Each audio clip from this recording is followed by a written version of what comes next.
Hi there. If you have a student who's getting stuck in their coursework, then it's probably because the completion rules have prevented that student from moving on. So first thing I want to do is I want to click on student progress so I can see where the student is in the course. And if I go to this student, I can see that in this particular unit where the student was working, they have worked all the way up until they get to the 3.6 assignment. And so what I'm going to do is I'm going to go to the 3.6 assignment and find out what's going on. Okay, so here's the assignment. Let's click on it and see what's going on. In this case, the student has made 3 submissions or attempts, and that's all they have. So the settings are set so that the student must make 3 attempts and make it to the completion score by then. All right, so the completion score in this assignment is a 70%. So there's a few things I can do here. First, if I go back, I would be able to make changes to this completion rule by going into the options and student completion. If I come down here to the 3.6 assignment, I can make it so that the student can submit this with a 60, or I can make it so that it's a submission-based assignment.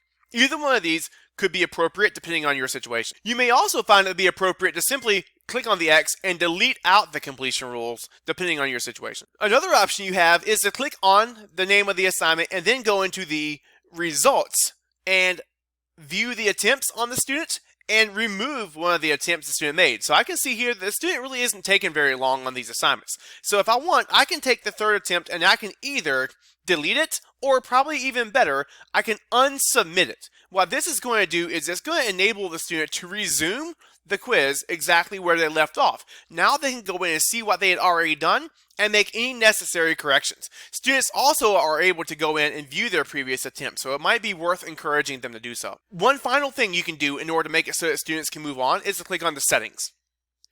And then you can make adjustments. Here, if you make adjustments to the attempt numbers, you can change the amount of attempts the students are going to have from 3 to 5 or however many you see fit. Now, I do not recommend going much higher than this, because if you go to unlimited or 20 attempts, what's going to happen is the student's just going to click through the assignment until they get it right over time.